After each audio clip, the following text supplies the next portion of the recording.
Afternoon and welcome back to the Tuesday webinars. I'm Yomika Bennett, Executive Director of the New York Charter School Association.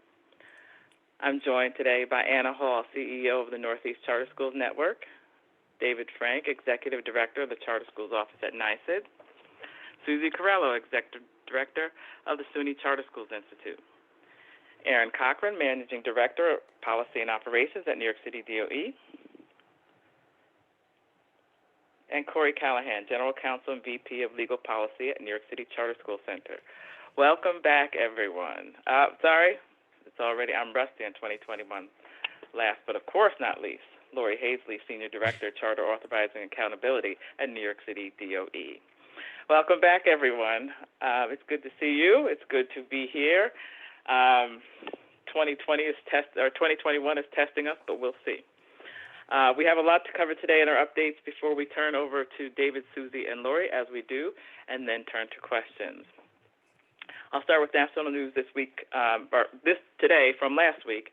As you all may know, right, Democrats will have control of the U.S. Senate. One of the most important implications for New York is that Senator Chuck Schumer, one of New York's two senators, will be the Senate Majority Leader. That bodes well for the likelihood of a large COVID relief package coming out of Congress and directed to state and local entities. Governor Cuomo, of course, has called for a significant package for state and local governments. It's expected that the upcoming executive budget, which should be released hopefully within the next week or two, will be shaped around the federal aid package. We will share updates on that front when they are available. So good news, we hope, is coming along with some federal dollars to avoid those cuts. And, of course, last week's events also at the U.S. Capitol last Wednesday were not so positive. They led to, of course, members huddling together for safety. I don't know about you all, but I was outraged and frustrated by what I saw on television and online. 2021 was supposed to be the antidote for 2020. It's not getting its act together yet. And I'm hopeful though, that it ultimately will be. And there's clearly much work to do. I am comforted by the fact that I know many people, including everyone on this call, who do the good work of education, are about unity, peace, and justice, and abolishing hate and ignorance. And let's do that all in 2021. More news on the federal front is that Congress enacted another round of COVID stimulus funding during the holiday break, of course, and included direct payments to individuals, which some of you may have already hit the good old bank account, as well as another round of funding similar to CARES Act funding for schools from spring of 2020. The current estimate is that this funding is about 4 times larger than the prior CARES Act funding, and it is expected to be distributed in a similar manner as that funding. And we're going to drop a link in the chat that shows state-by-state breakdown of the amount of these funds. We also received a lot of questions at the end of 2020 about the President-elect's nomination, President-elect Biden's nomination of Miguel Cardona as Education Secretary.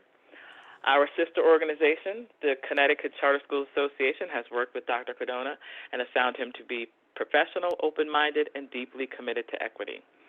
We think he'll be a strong education secretary who's not philosophically opposed to charters and who will focus on reopening schools and ensuring that the most at-risk students are receiving the focus and resources they deserve.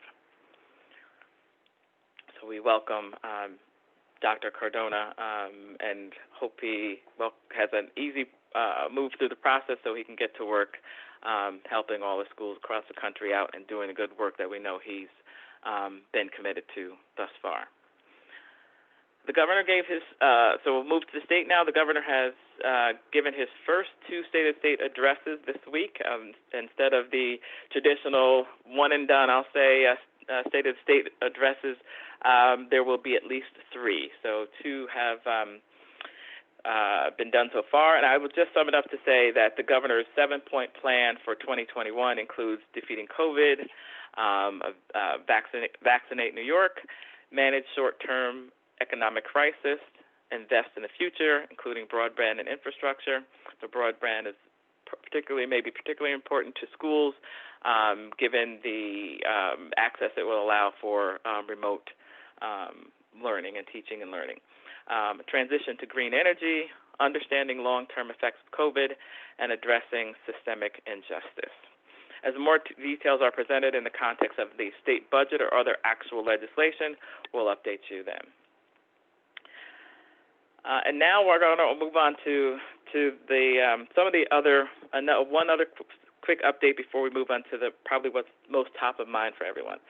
So we're going to finally there's a couple of quick technical updates. Public meeting law provisions have been extended again through January 29th. So anyone who's having remote board meetings, etc., can continue to do that through 29th. New York SED extended the deadline for remote students to receive vaccinations through February 4th. I might steal some of David's thunder and say, don't wait until until that time. Encourage your parents not to wait until that time. But the authorization or the period to get that done has been extended through February 9th. The New York State Health Department updated quarantine guidelines to align with CDC guidance, namely to reduce the recommended quarantine time from 10 to 14 days. Now to a little bit about vaccines. As you've likely seen, teachers and education workers are now eligible to receive the COVID vaccine. We're going to drop a link in the chat to the resource document we have developed on Phase 1B of the vaccine. It's important to note that the document is not yet updated with the news announced even today that Phase 1B will be extended in accordance to CDC guidelines to include people aged 65 and older and immunocompromised individuals. So Phase B will include teachers, education workers, other essential public sector workers, or public-facing, it might be the better word to say, because it includes firefighters, police officers, transit workers, grocery workers, and today, again, it was expanded to include people over age 65 and immunocompromised individuals. The important thing to note there is that Phase 1B, before today's change, includes 3 million people, an estimated 3 million people. That category is now expanded to 7 million people. Remember that right now the state gets 300,000 vaccines a week. So there are a lot of people to be vaccinated, or at least who are eligible to be vaccinated. And we are still, the state, in other words, is still limited to the amount of supply of vaccines. So patience. I think that everyone has said that so far. The more people are added to the category, that becomes very clear. Ultimately, the number of vaccines that can be given, right, we hope that there are none wasted, and it looks like with the many providers that are out there who could give the vaccine, they would not be wasted. The simplest way for teachers and education workers and really anyone to get an appointment right now is to check with the New York State and local government websites. Check those websites, particularly local departments of health for teachers and education workers. And to contact your personal health care provider. Do not discount that opportunity. They may have access to and be able to get you in for an appointment for the vaccine. So again, check the resource document. It has information on how to access that information. If you have resources that are not listed on or through the links in the document, please let us know, and we're happy to continue to update that document, create space where people can share some kind of information, and we will be happy to share that out. The document also has information on how to set up and plan for schools who are interested, who want to set up a distribution plan or try to coordinate with providers so that they can do so, have let's say a vaccination day. Please email me if you're interested in doing that. Again, the easiest, quickest, simplest way right now is to plug into existing networks and existing distribution opportunities. Schools have raised their hand and identified they do want to do that. We're happy to convene folks or put folks in touch with one another so you can have a discussion. There could be discussion of what's necessary to do that. It's not a simple process, but to the extent that anybody's interested, let me know, and we are happy to help make those connections or provide the information you might need on how to accomplish that. We do recommend sharing information on getting access to vaccines with your school community. There are reports already, we know, and we actually, that people have already made appointments and received the vaccine. Social media, of course, has that information. Teachers have been posting video of getting vaccines in an effort to share the word that how easy the process is, and that folks should do it. So, and I don't know if we have a link of. I think there was one charter school teacher who did post a link, and we have that. If that's useful for folks, and if we have it, we can drop it in the link. All right, that's what I have. Those are my updates. David, Susie, Lori, happy 2021. Good to see you, as I said. Thanks for bearing with all these updates. Do you have any updates? And we will start with you, David. You're top of my screen. Sure. Happy 2021, everyone. I hope everyone is well. I wanted to start off by saying, many of you probably saw, but this week the Board of Regents elected a new chancellor. That's the leader of the Board of Regents. Our new chancellor is Dr. Lester Young. He's actually the first African-American to serve in that position in the board's now 200+ year history. So it was really quite a historic moment.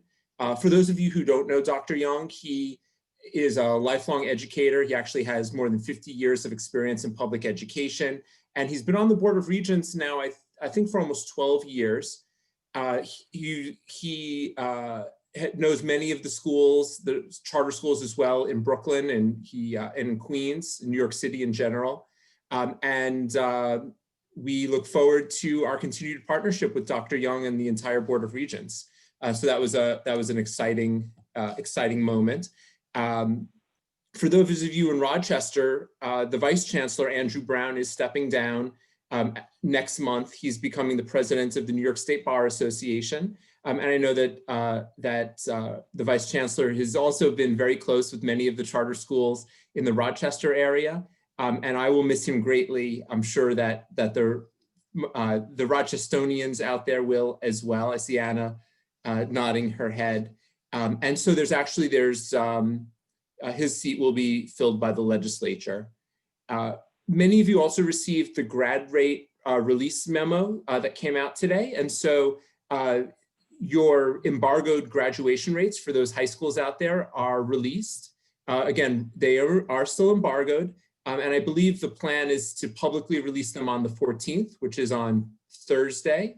Just as a reminder, you're not allowed to discuss those graduation rates at the present time while they're embargoed outside of your school, but certainly you can with your school and your board.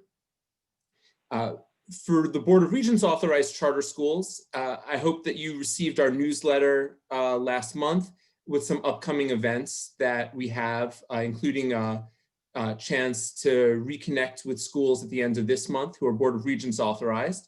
If you don't get our newsletter, you can email us at charterschools@niced.gov. Thanks for posting that, Yumika. Yumika and the Charter Association sent a nice congratulatory press statement that actually was sent around the entire department. So it was good to see that. Regarding immunization, Yumika knows it's one of my favorite topics, but Commissioner Zucker's memo regarding the extension of the immunization timeframe was released this week. Just as a reminder, the extension through February 9th is only for students attending school exclusively remotely. So I know many of you are fully remote now, but as things change, that extension to February 9th is only for students who are fully remote and intend to obtain a vaccination in the next 30 days. So there's just the fine print there. And as was mentioned, the department is working very closely with the U.S. Department of Education to release the amount of money that your schools will receive under CARES 2, under the new CARES Act funding.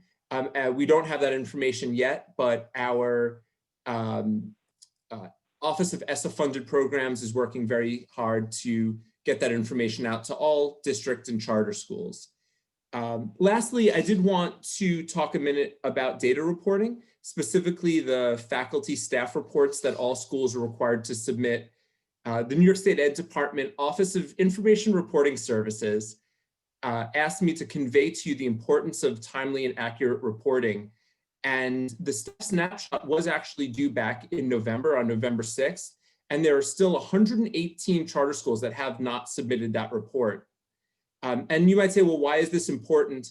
Well, beyond schools having data on data.nisa.gov that publicly says they have no teachers and no retention and no teacher attendance, poor data can have safety implications as well. For example, we were asked to use teacher data to calculate the number of vaccines needed by schools. And unfortunately, garbage in, garbage out. So this does have very important safety implications. And I personally think it's embarrassing to say the department has great data for every district and many non-public schools, but not for 118 charter schools. So in the coming weeks, our office and IRS will be reaching out to schools whose reports are still pending. And we're always happy to provide you with technical assistance and support. We know that there's a lot of, there are a lot of data reporting requirements. One tool that I actually think is a great one, and I use all the time, is a data calendar that the Information Reporting Services team has posted publicly on their website, and I put a link in the chat. But we appreciate your help with that. And I'll turn it over to one of my colleagues. Thank you very much. Thank you, David. Susie, do you have an update for us? Hi, everybody. Thanks, Yumika. It's great to be here. I didn't expect to be so excited to see everyone's name and all logged on, but I truly am. It seems like New Year and the only constant is the continued unexpected. But I do hope you've all had an opportunity to rest and recharge over the break. 2021 hasn't started out the way we all hoped, but to be in the company of your leadership today is really nourishing for me. And I hope you were nourished a little bit while we were apart. The updates that we have, just a couple of real quick things. The recruiting and marketing effort form that the Institute captures is due by Friday the 15th. There's a bunch of details on our website in the Resource Center. Reach out to any one of us and we'll make sure to help you walk through that if there's any challenges with it.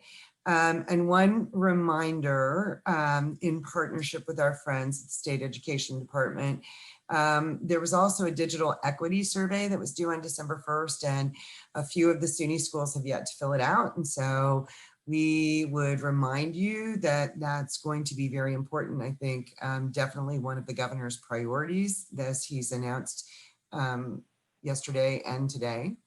And so we know that you can get that through the NYSED business portal. Please do check to make sure that you've submitted that information. It'll be really important to our kids and families. That's all I have. All right, great, thank you. Hi, Lori, do you have an update? Hi all, good afternoon. Hi, Yumika, thank you. Happy New Year, everyone, and welcome back. My only announcement today, and this was sent out via email late last week, the ACR data sheet. ACR is an annual comprehensive review. The data sheet, the deadline for that was originally published as February 1. That deadline is being postponed. The DOE is reviewing our ACR process and products. And so we will send out an update as soon as we have a new due date for you, and we'll make sure that we give a reasonable amount of time and notice in order for you to all to complete that. Please do submit the other February 1 requirements, but again, the ACR data sheet, that deadline is postponed until to be determined, and that's all I have. Thank you. All right, great. Thank you. I just want to remind everyone to post any questions they have in the Q&A at the bottom of the screen. Right now, we'll go to a few questions that we have in advance for David. And then we'll probably go to some vaccine questions that we received in advance as well. Let's see. So the first question is, what is the status of the initial CARES Act funding? And more importantly, what action steps should schools anticipate regarding the most recent round of funding approved in December? So many schools have already received that initial CARES Act funding, I believe. And if you do have any questions about that, SED, our SED Office of ESSA Funded Services will be more than happy to help you navigate through where you are in the process and make sure that you have everything you need for SED to get you funding. And I will make sure that I put a link in the chat on how to contact them.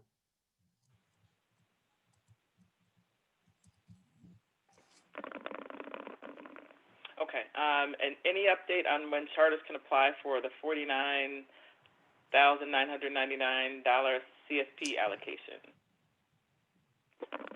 Yes, so we're actually, just before this meeting, we were finalizing the application. We need to send it to the feds, and we will do that this week. And then they told us they need 5 days. So by our next call, is that next week or the week after, Yamika?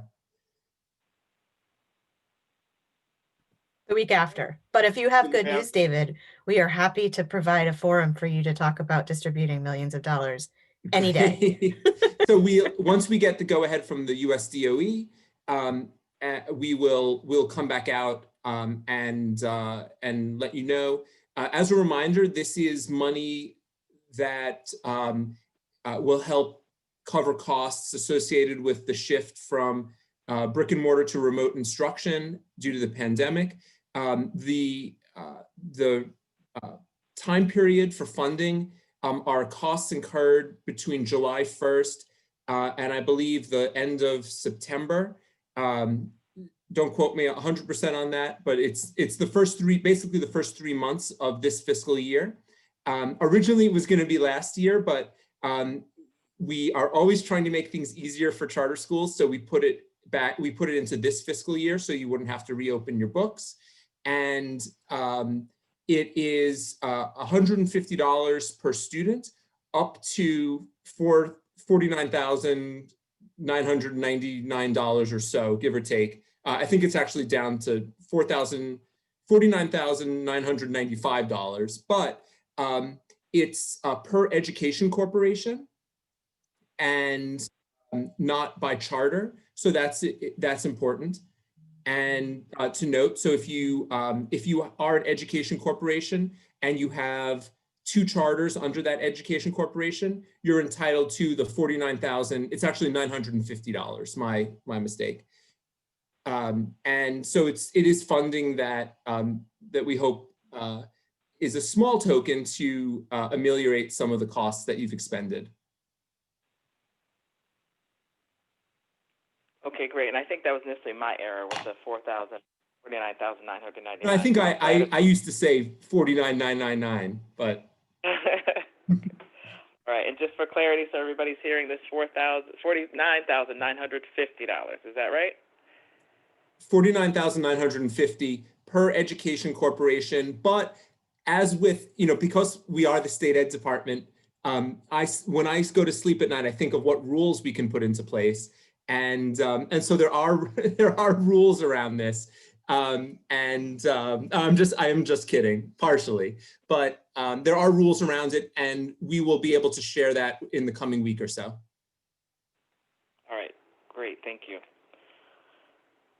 Okay, we have a number of questions that related to the COVID that we got in advance, or at least I think what are important questions that we can sort of eliminate from the top or get answered off the top here. And one of them is related to requiring staff to become vaccinated. I am not aware of any law or executive order right now that requires any anyone to be vaccinated to hold a job in education. And then I'm going to stop right there. I think beyond that, this really is a question that schools should pose to their appropriate legal counsel. But I will say again, I'm not aware of any mandate that that folks have to be immunized to work in the school at this point, or to get it for any other reason as an educator or education worker. And maybe an unsatisfying answer. I think I'm confident that people really want to know, yes, but what do you believe? What do you, whatever, and none of that I believe is appropriate for the association to respond to. It really does take a legal analysis, and I think certainly based on what and how you intend to implement anything like that or announce something like that within the framework of your school and your relationship with your staff. So I do highly recommend that. Right now, just broadly on the state level, there's no mandate for anyone to be vaccinated. Right now, everybody's trying to do the encourage. We know that that everyone who's been offered or I should say it the other way, not everyone for everyone who's been offered the vaccine, some have turned it down, which is why in some cases that accounts for why there were vaccines that just went unused in some cases because people that they were intended to, that were counted in the need, ultimately turned that down.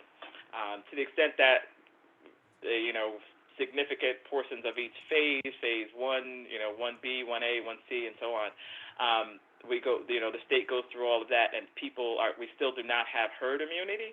I think on the state level, that may change. There'll be many more serious conversations about how to get to herd immunity, and mandatory vaccinations might be one of them. Exclusion, the greater emphasis or more or clarity or whatever's out there on the impact of and the power of employers to incentivize vaccinations and more. I'm sure will be on the table as we get through this. Let's see. So another question that we received in advance or people have been sort of emailing, calling, talking about with me does the vaccination replace the test when basically for staff? Do they still need to get tested?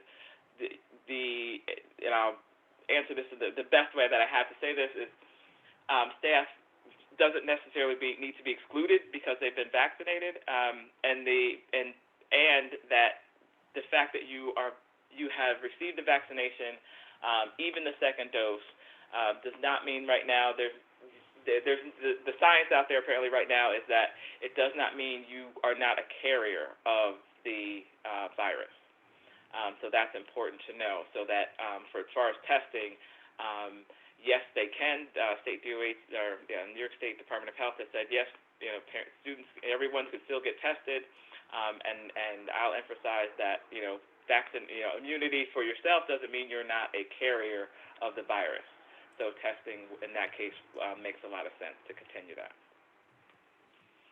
All right, those are the questions that I have in advance, and we'll go to now, I'm going to hand it over to you, Anna, for the Q&A.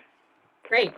I'm going to take a page out of your book and hit a couple vaccine-related HR questions right off the top, because I think I'm going to build on your answer earlier, Yomika, and say we had a webinar at some point in 2020. I think it was in August. I'm sure I'm not alone when I say it all blurs together, with a phenomenal HR lawyer who answered a lot of HR questions at the time related to COVID, and we can absolutely invite her for an encore performance to answer questions like, may we ask staff to report vaccinations and provide documentation? I think, again, you may have seen in some European countries that people have sort of COVID passports and that sort of thing. And so I think it's highly likely that the answer is yes, but also a lot of this is totally uncharted territory from a real sort of letter of the law legal perspective. So that I think is something that we can have legal counsel address, but you could also, if you have HR counsel now, that's something that I would recommend that you asked. And then Stacy, similar question. At what point will people be denied or could schools choose to deny reasonable accommodations if they don't want the vaccine, but they also say that they're at risk due to health issues or age? The only thing I would say as a not lawyer, full disclosure, is that the term reasonable accommodations is a true legal term related to ADA, Americans with Disabilities Act, official disabilities, for which you can never or should never deny reasonable accommodations. But ADA has not been revised so far to reflect any sort of COVID specific new categories of disabilities that reflect things like age or health issues. So if it's this sort of this gray area that again we discussed with legal counsel on the webinar back in August, I think that that's a great question to get a formal legal opinion on. We haven't crossed that bridge yet, and certainly for all of these sort of vaccine related questions along the lines of what Yumika was saying earlier, I would not, make a list of them. We will have a webinar and give you direct access to a lawyer whose expertise this is. However, because not everyone who wants the vaccine yet can even get it, this is like the bridge is still way ahead of us to cross on a lot of these questions.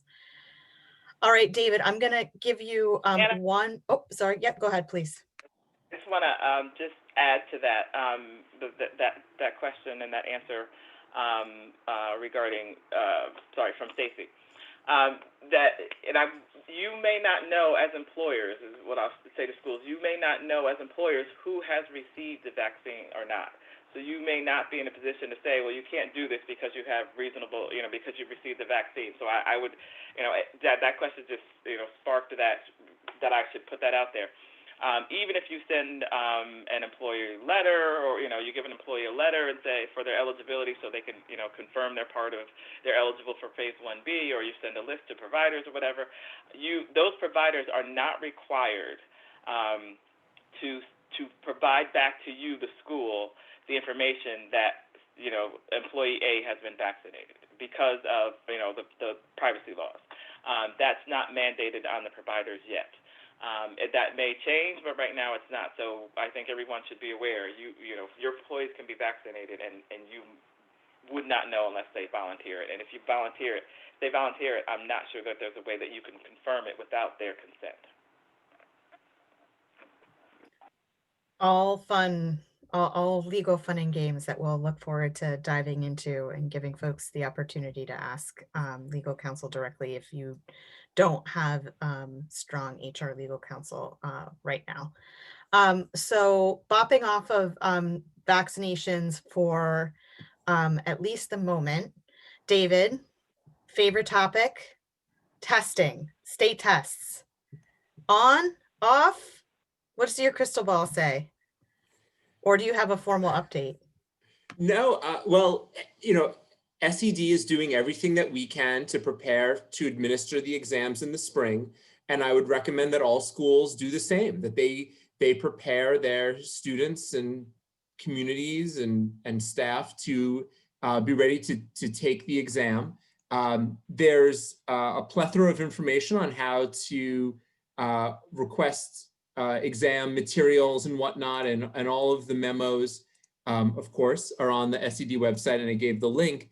But we don't know. We don't know the course of the pandemic. We don't know what the politics will say. I think we're eagerly looking forward to seeing what the new Secretary of Education, what his policy will be. Although I have noted in the past, he is a supporter of giving the assessment, as are many Democrats in the Senate, including the Washington State Senator Patty Murray, who chairs the education committee in DC, and she sees that this is a civil rights issue, and that the students who we need to know whether there's learning loss or not the most are our most vulnerable students, and those happen to be the students all of you serve.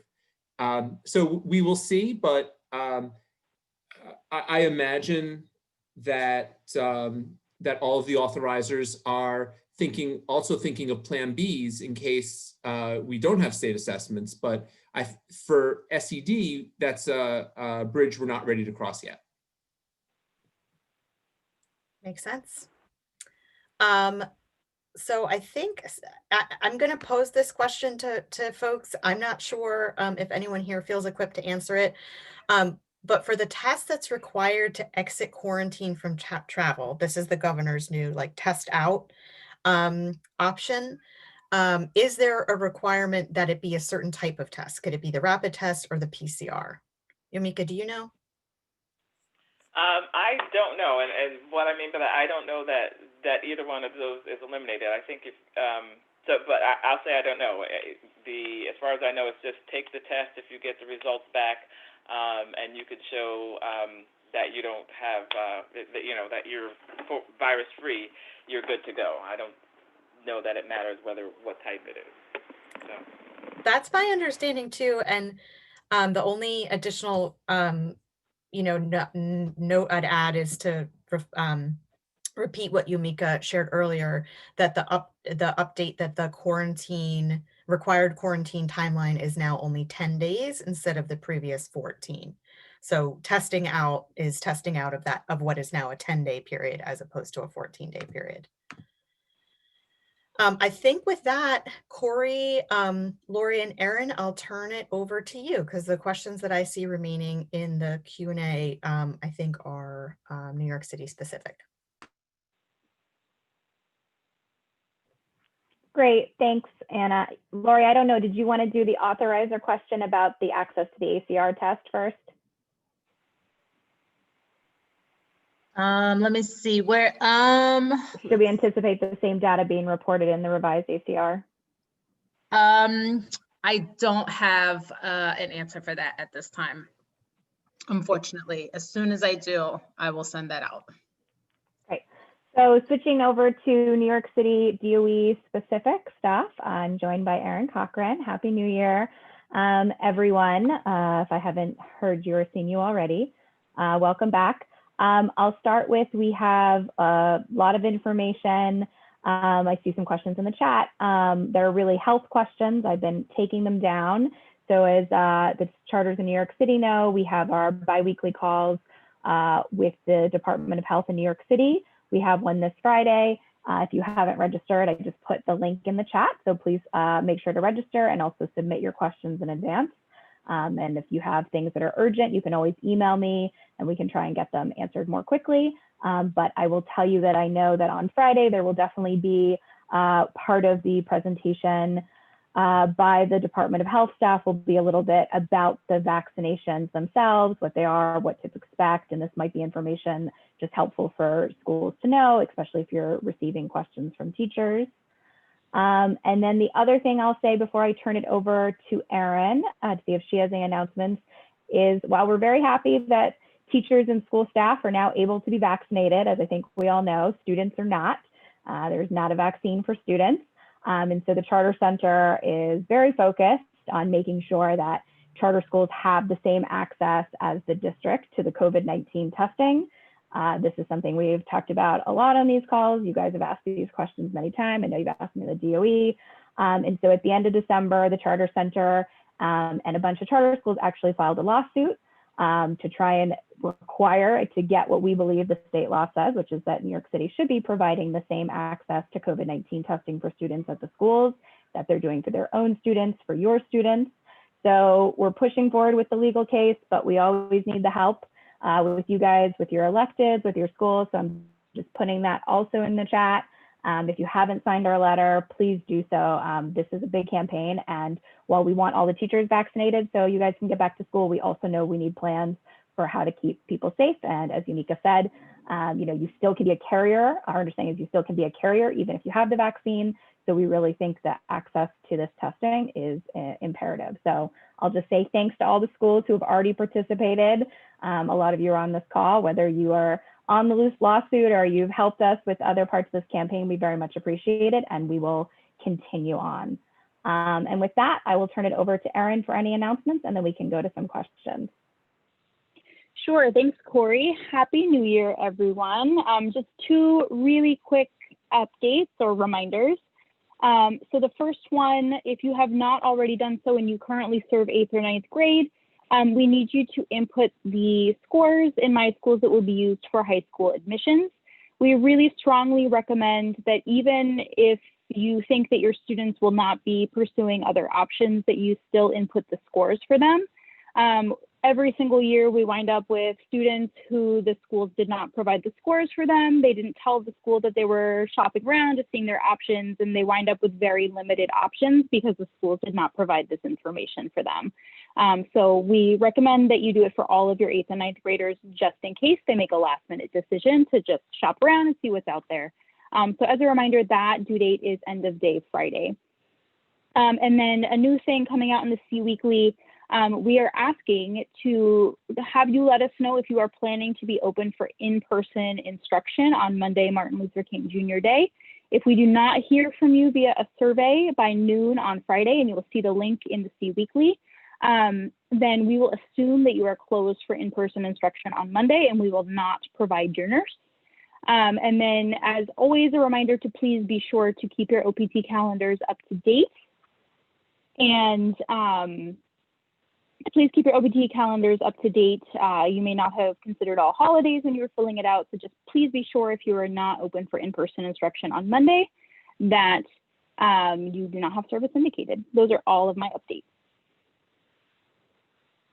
Great, thanks, Erin. And so the only question I'm seeing in the chat right now is about schools looking to bring staff back into buildings, but hearing that their campus may have become a vaccination site. Erin, do you have any information about that? If schools, the real question is, if can schools still plan a return if they are a testing or vaccine site? Great question. So we're still very much getting information on what the vaccine sites look like and information related to that. So I think if you're hearing anything, please reach out to us directly because it is a very limited number of buildings. So Matt, please reach out and we can get more information about your specific sites. And then Erin, there's another question that I will not even try to say. I'm just expecting you're reading it because you know the better stuff on the data systems. But something about ATS and discharging and the EBOSU system. I'll let you know that much more eloquently than me. Yeah. So so the question is related to long-term absence discharges, and folks are being told to input attendance in ATS. My wondering is perhaps you didn't come to our office and instead you went to a different office to process these long-term absence discharges because you, as of right now, no attendance should be reported for charters in ATS.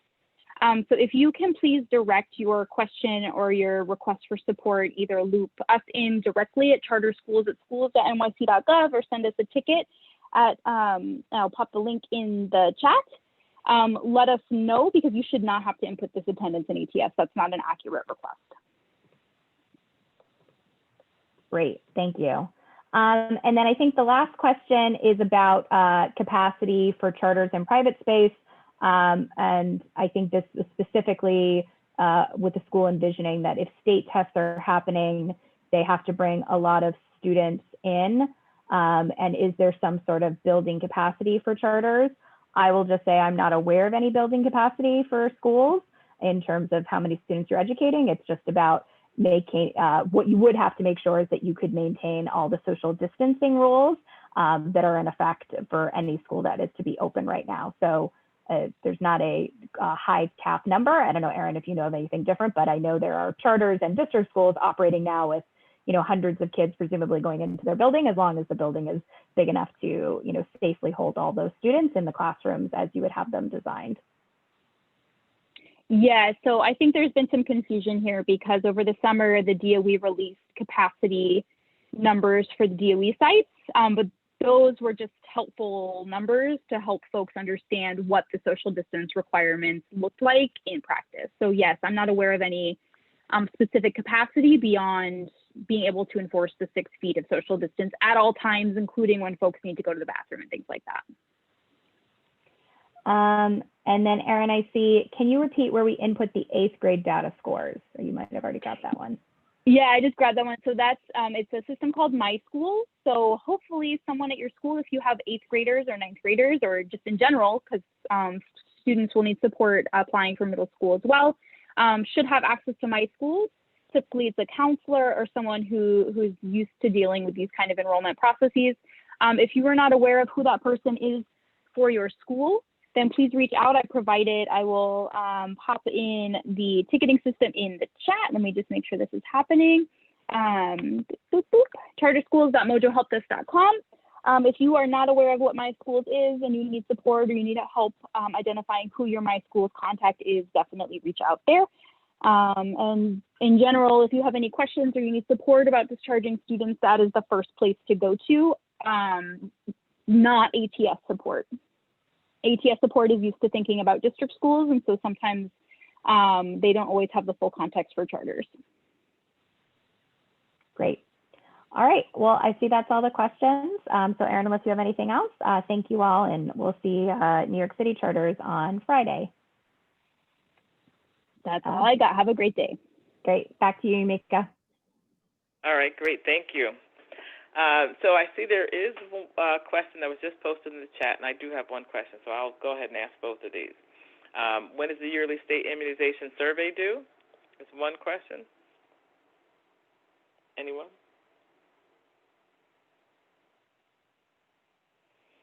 David, do you know? I haven't seen a date for it, given that the deadline keeps getting pushed back.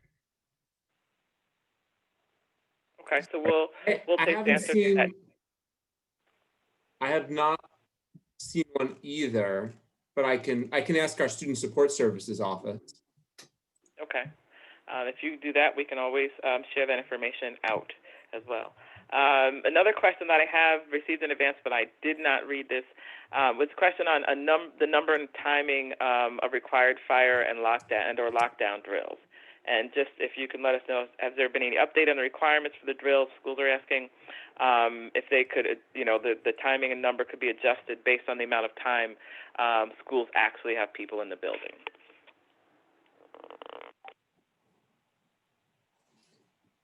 So yes, this was actually a question that the Charter Center's very own Randall Eiserman asked last week, and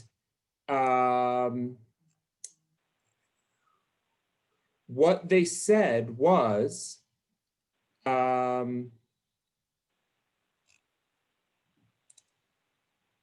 sorry.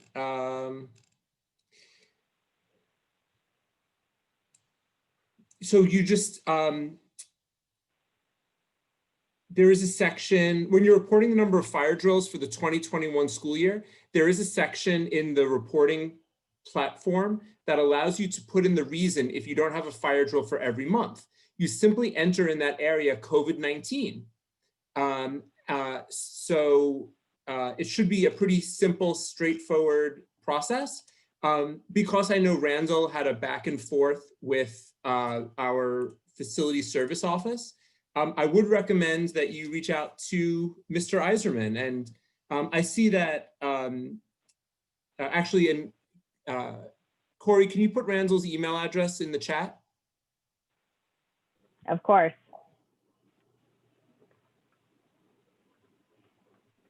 All right, great. Straightforward process, though. Awesome. Perfect. The last thing I want to say is that we do have a poll for on schools that might be interested in learning more about partnering for vaccines. We wanted to at least make sure we collected the information about which schools might be interested. We're going to drop a poll in the there you go. You see it right now. If anyone's interested, please check out this poll and say yes. If you're not interested, you can also say no.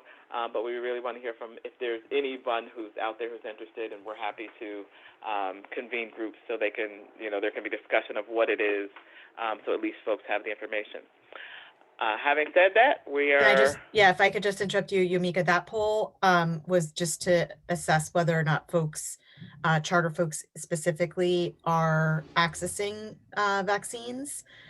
So I think at the risk of offering up Yumika's email, if you want help to partner on doing distribution, I think you should reach out to us directly, because that poll, and I apologize, we talked about a couple polls, and I think we maybe got some wires crossed. So, but curious to know for the folks that are still on, whether you or someone in your school or school network has either gotten or has been scheduled to get the vaccine, because we are hearing anecdotally that it seems like while some of the processes are complicated, they are not having disparate impact on charters thus far.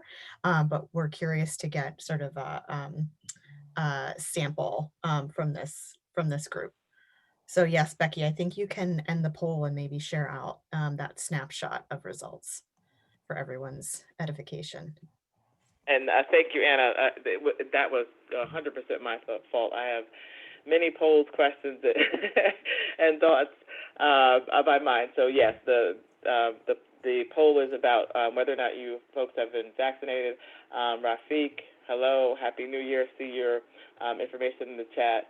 And I'm just going to say it loud for folks who haven't read it. He received it. Very simple, straightforward. But I do want to hear from folks if they're interested in the other. I offered to do that because I know that schools are looking in that, or at least want information on the possibility of doing something together. I'm happy to provide information, the space to have that discussion, and some of the information of what's required to actually get that done. So if you want to do that as well, you can email me, ybennett@nycharters.net, which I'm sure everyone on this call has. And that's it. So we'll take David, did you have something? I just saw David put his hand up. Yeah, seeing Rafiq actually reminded me, I saw that Rafiq and the work they're doing at Ember is actually being highlighted. And he's speaking on a panel, I think in early February, Rafiq, on the importance of having school leaders of color and what the experience is, and how he connects with community. So if I'm sure you can email. Yeah, send that to us. We'd love to share it out. And I was just very I was very proud to see that that work is being highlighted, and it's a national audience. So great, Rafiq. We'll make sure your New York friends show up for you. So yeah, get it our way. We'll get it out. Absolutely, absolutely. Well, I think we're all set for the day. Check out the chat for anybody who's interested. You can see there certainly that there are folks who have received information about the appointments, have made the appointments, and either received them or actually going out tomorrow to get one. So thank you. That is very helpful for us as we go forward in thinking about the vaccine and letting schools know what's happening. Have a very good rest of your day. We will check in with you. Our next webinar, is 2 weeks away. It's as a weekly webinar. In the meantime, you can always call, email, fax, any one of us. Thank you. Have a good night. Everyone. Good night.